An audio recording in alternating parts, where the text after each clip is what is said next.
Good morning, everyone. Welcome to our 2025 SCOLMA conference here at the beautiful Western Library.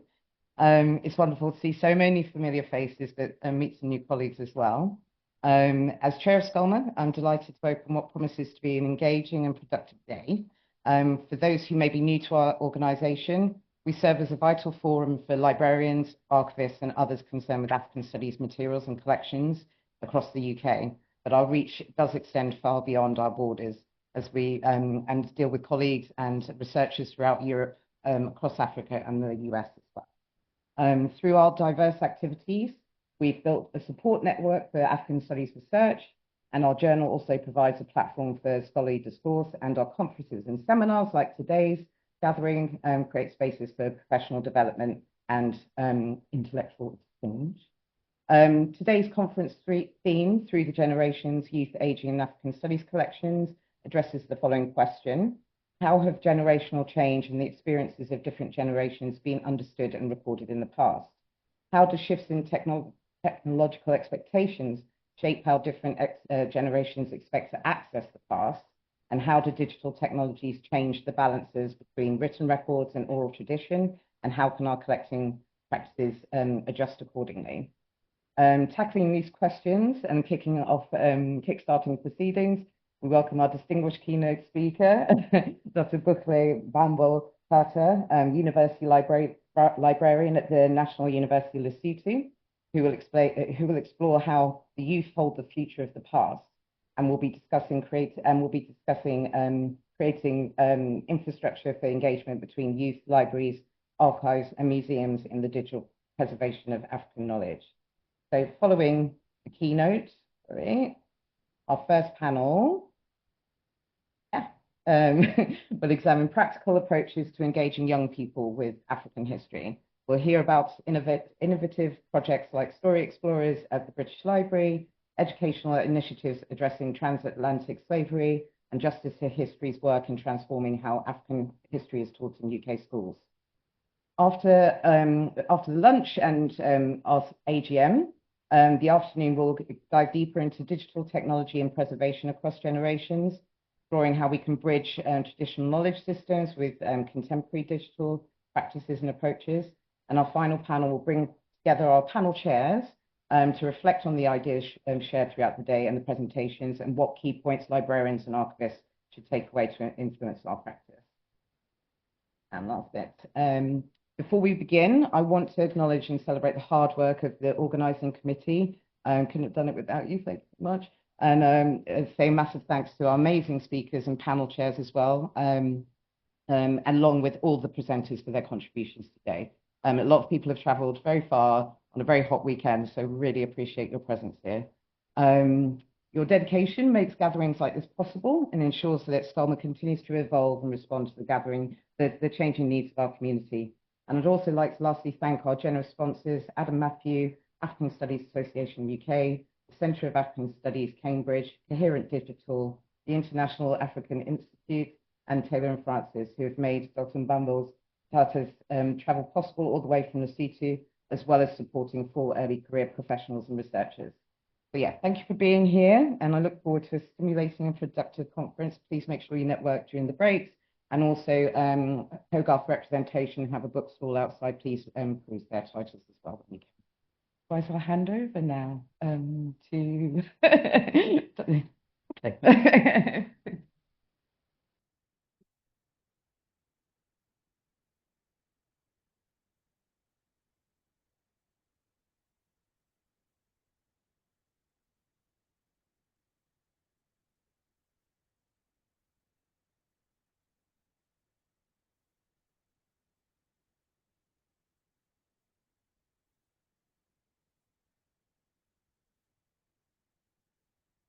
Good morning. Where I come from, your answer. Someone says good morning. Good morning, ladies and gentlemen. Very much. I am delighted to be here and grateful to Jenni and the SCOLMA team for inviting me and allowing me to speak on a subject very dear to my heart, the subject of preservation of African knowledge. I'm delighted to be here, particularly delighted, Jenny, because what I'm going to talk about is largely happening in this room. Looking through this room, and there's a few of us who are gray, but over 50% are not. That delights my heart because it says that the future is really here and the next generation is here. Also, I've just discovered this morning, I've discovered a lot of things this morning. I've discovered my relative, my mother's relatives. They have the same surname as my mother, Jelle. Jelle's over there, and I think Trivashe will be chairing a session later, and she's together with her grandfather, who I think is my age. And so I'm kind of in good company, you know. My mother's relatives are here. And in my culture, it's very important when your mother's relatives are present. I've also discovered a niece, a friend of mine, Salma Ginala. When I saw her on the program, I said, there can't be two Ginalas from Zambia. And I asked her about Salma, and Salma is a friend of mine. We worked together at Women's Movement for many years, who lives in Canada. Delighted to see her niece is back in activism. Really warms my heart to see the next generation of activists in this room. And it says we are on good track. Also delighted to see old friends, Jody from the Endangered Archives program, and who's from Coherent Digital. Right, Africa Commons lives at Coherent Digital, so I'm delighted to see. Thank you for sponsoring, but also for the great work with Africa Commons.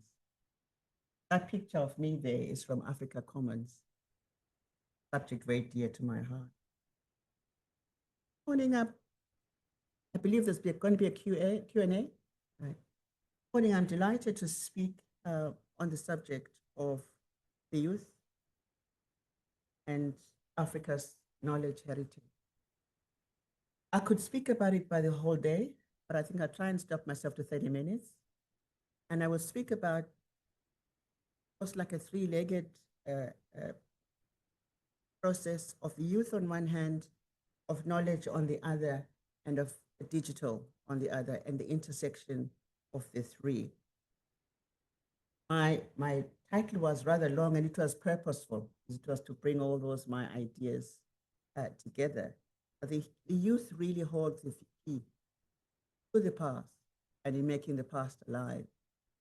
And how can we as libraries, museum, and archives really give them that key and the baton to carry on with the responsibility for the future.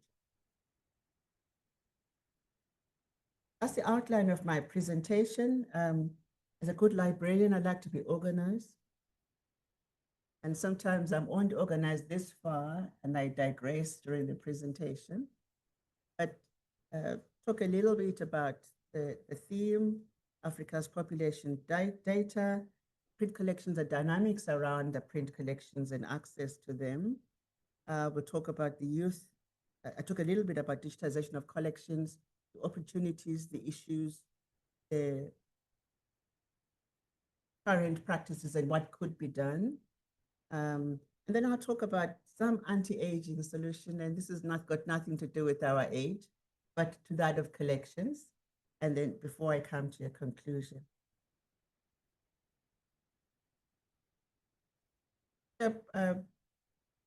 About 3 years old, and it is changing every day as we go ahead. As you know, one of the largest democracies in the West is fast becoming a dictator. So while the color there may be different, it is fast going that direction. And every day that map changes. But what is not reflected in the map, and I'll come back to it, is the whole issue of climate change. We're living in a world that's changing every day. Climate change is changing the way we do business. Climate change is changing our temperature. Climate change is burning our libraries. And those that it doesn't burn, it floods. Climate change is taking up our economies as investments are changing from education and research to managing the disasters of climate change. To come back to this map, that this map supposed to represent countries or indicate countries and their type of governments that they have. But there's countries and the politics of it changes every day. And because it changes every day, we just came out of a 12-day war in Iran and Israel, and a settlement reached at 2 a.m. and broken at 6 the following morning. We have a war that's raging in closer to here in Ukraine for almost 2 years now. We have a war waging in Gaza.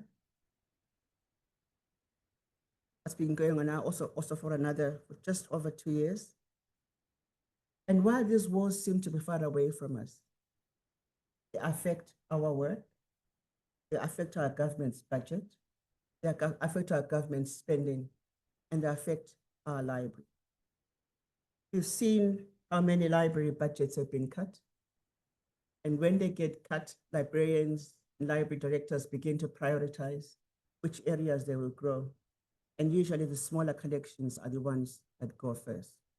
And in many libraries, African studies and African knowledge are some of those areas that go away fast because there isn't money to replenish those collections. We've seen in these changes in politics, the Librarian of Congress being fired from her job, and we don't know what effect that's going to have on the Library of Congress, which has really functioned as a de facto offsite storage for many African collections. We've also seen the archivist of the United States also fired from her job, and we don't know what the impact of that will be with access to government documents that in fact impact our universities and impact our countries in many spaces. And in this environment, it calls on us as knowledge workers, particularly as African studies libraries, to think, how are we going to defend our turf? How are we going to show that as budgets are cut, as leaders of our profession are removed, as climate change threatens our collections, what are we going to do to ensure that as practitioners, as those who must support researchers, as those who are running institutions, are we going to ensure that our work survives, our collections survive, and African knowledge continues to thrive under these conditions?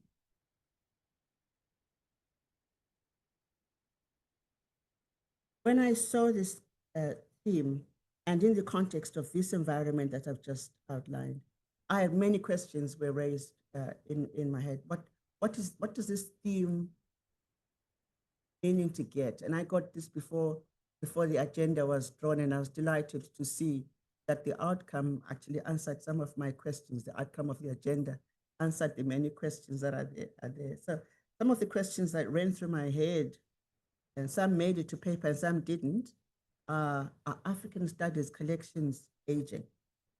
Are African studies collections aging? Has African knowledge stopped growing? What mechanisms are in place to grow new collections and to share and access those collections? Could it be that when there is new knowledge that is growing, it is hidden or it is not accessible, and therefore people don't get to know about it? Is it discoverable? Is it available? Is it where it can be found? Or in fact, are the African studies librarians themselves aging?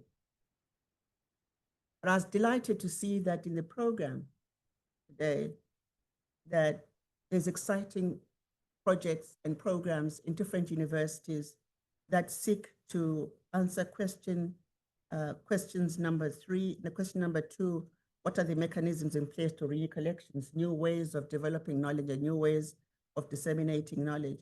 And these are questions I think we need to grapple with as people who work with African content. We make sure that we don't allow it to age, to disappear, because knowledge is growing, including African knowledge. It is changing, it is growing, it is developing, and that we make it our responsibility to ensure always that it is discoverable and it is kept in the face of our researchers and those who must make decisions around our collections and claim their space and keep them relevant to what institutions are doing.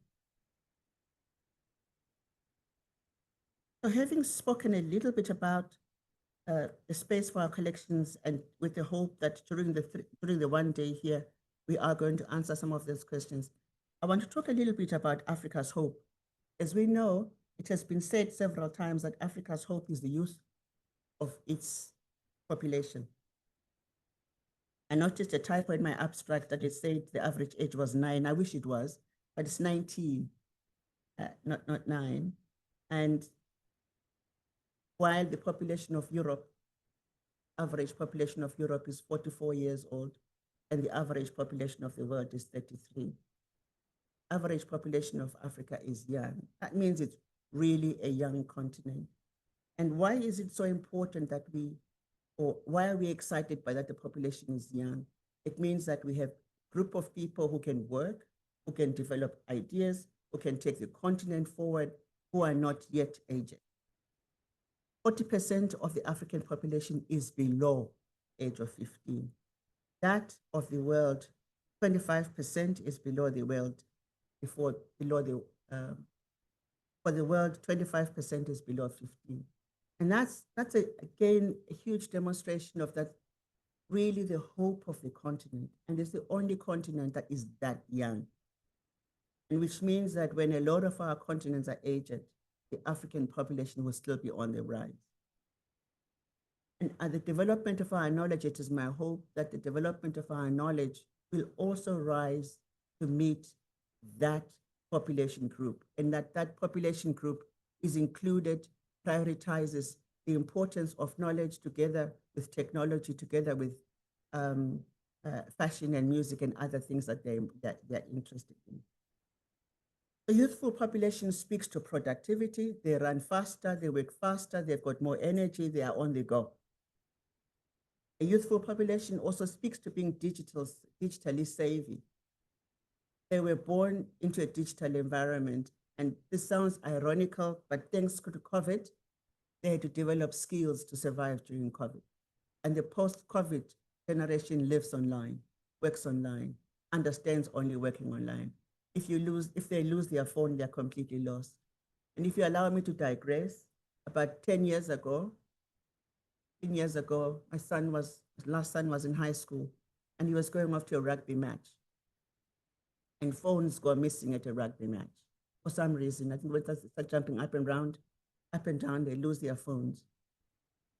And he separated his SIM card from his phone and kept his SIM card safely. And of course, the phone got lost. And he kept his SIM card. And then he called me with his SIM card from somebody else's phone and said, my phone is lost. And I said, and how come you've got your SIM card? I separated them. He was more interested in the content of his SIM card, which cost 9 rand, than the phone, which cost over 1,000 rand. Because his SIM card was all his contact, was his knowledge, was his brain. So that generation knows only how to work online and is interested in being digitally connected than perhaps our generation is. And that's why I've come here with papers. I trust this. And also, as relating to our continent, the penetration of mobile phones not only makes this generation digitally savvy, but it means that they work, they move, they do everything that they do from the palm of their hands, from their phones. They bank, they study, they connect, they do everything from their phones. And that makes them a digitally savvy generation, but also a generation that is mobile.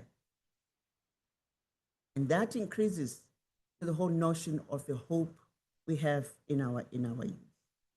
Let me park the youth a little bit and come back to the ways which knowledge is developed on the continent, and we'll come back and pick up the issue of the youth a little bit late. This map represents publishing in the world. And if you're looking on the wall, probably you can't see Africa on the wall there. It is somewhere in the middle, it is gray. And this represents how published knowledge is portrayed in the world. The thick blue pages is where there's the maximum or the largest output of publishing, and it fades. And the gray areas which is largely Africa, Southern America, and Oceania, are where the collections, the publications are very few. And this is important. And that is not to say that they don't publish in Africa. It's to say their knowledge exists in a different format. It's in reports, it's in oral forms, it's in theses, it's in dissertations, it's in formats that are not published, not that it doesn't exist. And maps like this are often misrepresenting because they don't have the whole picture, but that's the way that the world works. What is not published is not counted. But I put it to you that if you're going to work with African knowledge, it exists in non-public places, and that's where to find it. And in our gathering here today, I hope that we will find ways of discussing how can we discover that knowledge and forefront it and make it known and make it discoverable, and how can we encourage our youth to work with that. African print collections, published and unpublished, I found in the outlets of small scale publishers that also may not make it to that map that I showed you earlier, because they are small and they are unknown and they are not famous. I noticed that last week, the APNET, the Association of African Publishers, met in Morocco, discussing ways in which they can make African content that they publish reachable by the what. I'm looking forward to their outputs. Also, African content is found in many digital libraries, many legal deposit libraries on the continent, in national libraries, national archives. But they also suffer, printed and published collections also suffer one very common phenomenon of censorship. That sometimes when a book is published, particularly history books, when they're published and they tell a story that may not be popular, they get censored and the circulation is minimized, and for many people, it remains inaccessible. And one area which is a rich source of African collections, print and unprinted, is ideas from our thought leaders, ideas of our presidents, ideas of our scholars, that sometimes often remain hidden and inaccessible. And quite often they also leave the continent. The collections of our thought leaders, we have seen them migrating out. Collections of Desmond Tutu, for example, in King's College here. The collections of President Kaunda.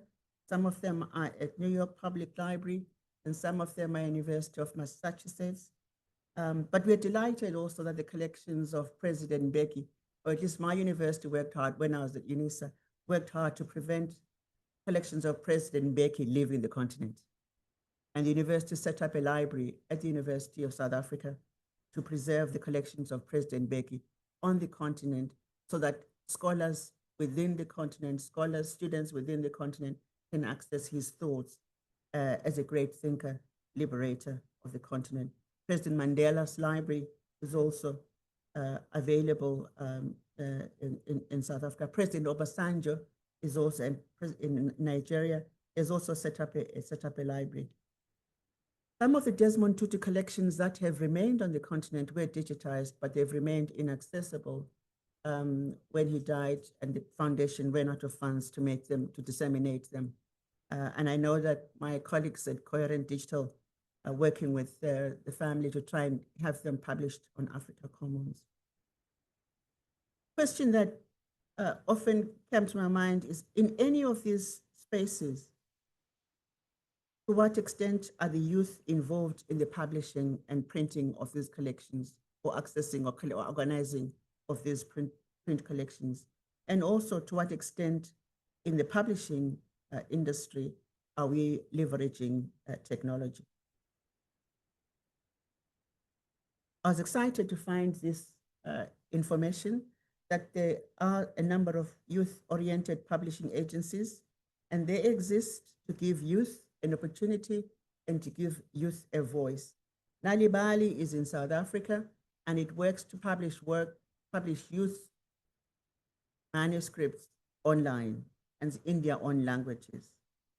New York Times published an article on the renaissance of publishing in Africa that was exciting and included some of the youth initiatives.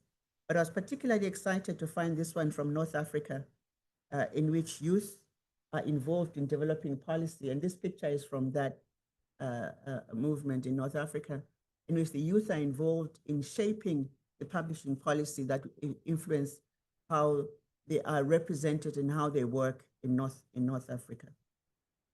And it seems to me then, if we are to leverage this youthful energy of Africa and the youthful hope of Africa, we need to find ways of engaging the youth in the knowledge movement so that it doesn't become just the work that those of us who are slightly older are involved with, but that the young people are actively involved with publishing, with digitization, with knowledge development on the continent and about the continent. This map here represents work that was done by Hidden Collections Africa. And it speaks to extent of which African collections, rare collections, are available online. I hope it is readable from where you are. But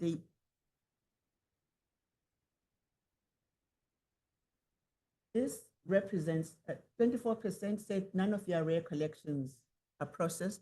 24% of the respondents to the survey that we did, 24% of the collections are not processed and are not available in any way online. You have to go to those archives or go to those to see what is in the collection. 32% said less than half are processed, and that means either the catalog is available or they are partially digitized. That is more than half, really, says that more than half of the content is not accessible unless you go there. 17%, more than half are processed, and that their collections of rare collections are available online.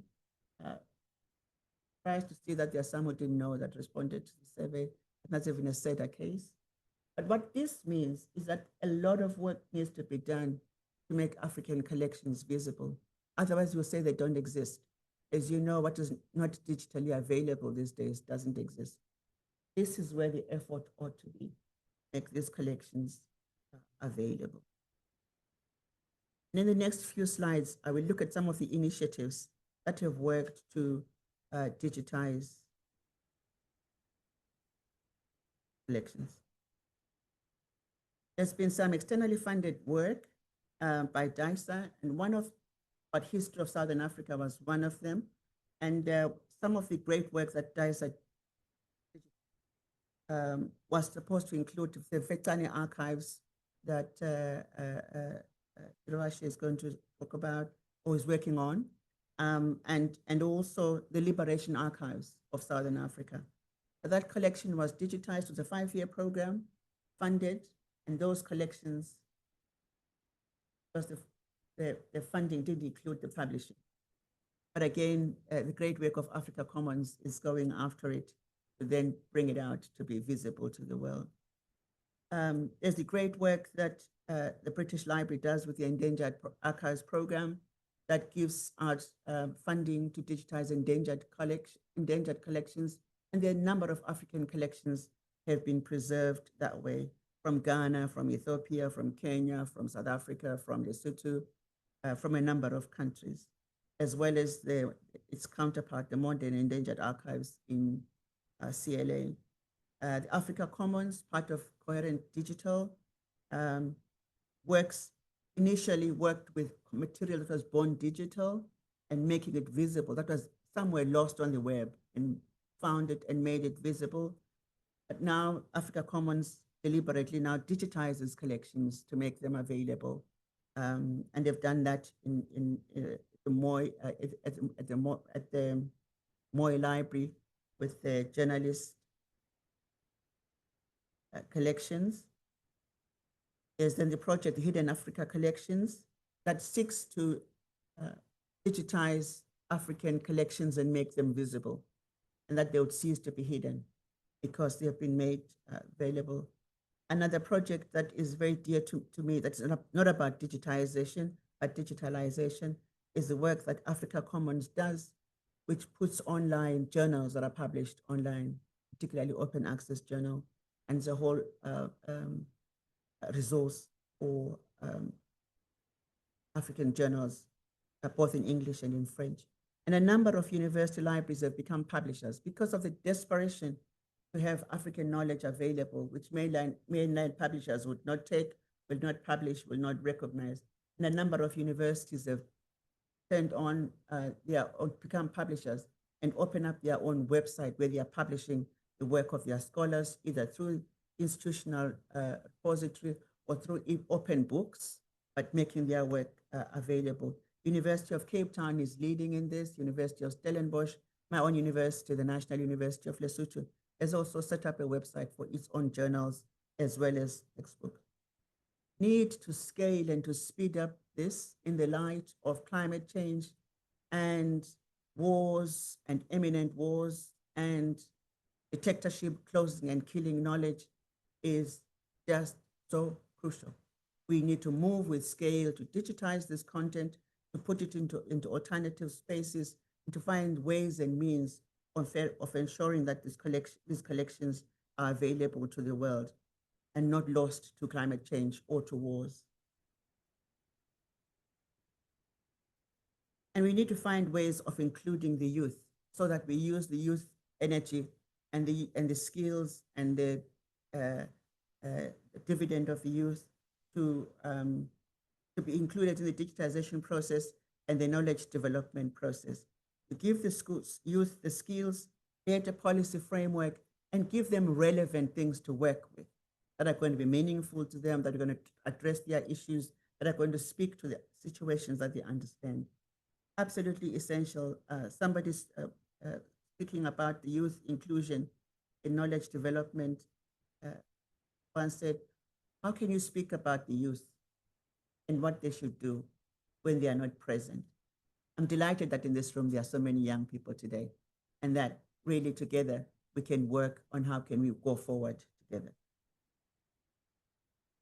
There's a number of initiatives on the continent that have used youth in the digitization process. The South African National Library took advantage of what was called the Presidential Stimulus Package. During COVID, President Ramaphosa gave money to national institutions to include youth in whatever they were doing. And the National Library of South Africa, over 4 years, hired over 500 youth and trained them in digitization and had them work on digitizing their backlog. And I'm pleased to say of all the students that were taken in, all the people that were taken in and trained were absorbed by other libraries because they developed a new skill. And so taking advantage of that presidential stimulus package has helped 500 people get digitization skills, but also work in the sector to develop knowledge. An exciting project that I saw in Nigeria, where Nigerian youth are digitizing archives and fundraising themselves through crowdfunding to digitize Nigerian newspapers. And you can find that on that website. The National University of Lesotho is using students in the digitization process, ensuring that the skills are not left with people my age, but go on to the next generation, and they can carry on to do this work long after we have retired.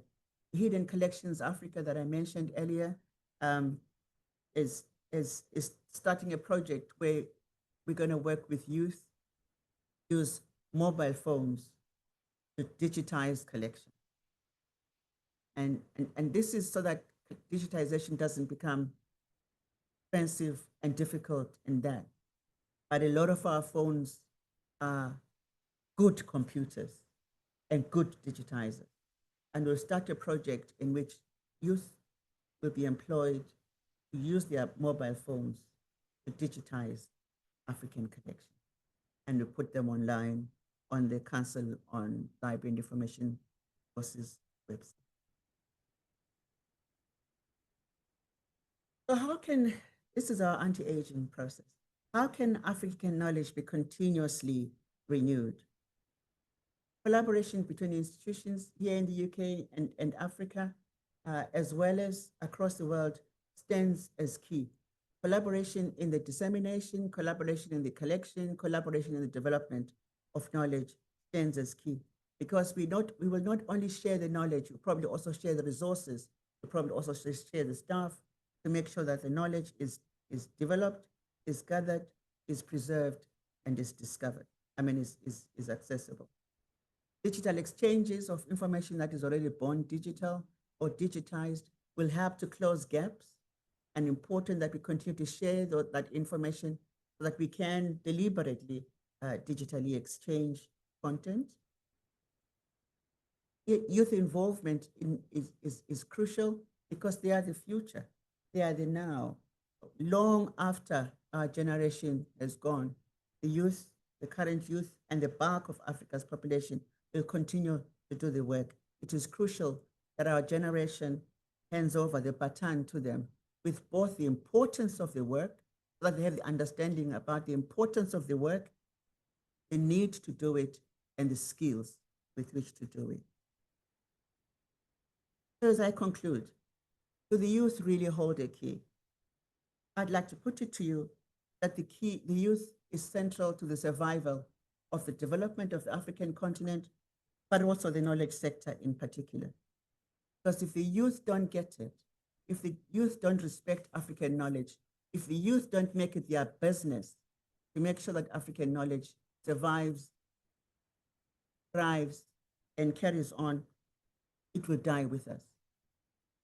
And it is crucial that that pathways are created for the youth to participate, both in the theoretical and the technical development of African knowledge, its preservation, its accessibility, and discoverability by other nations.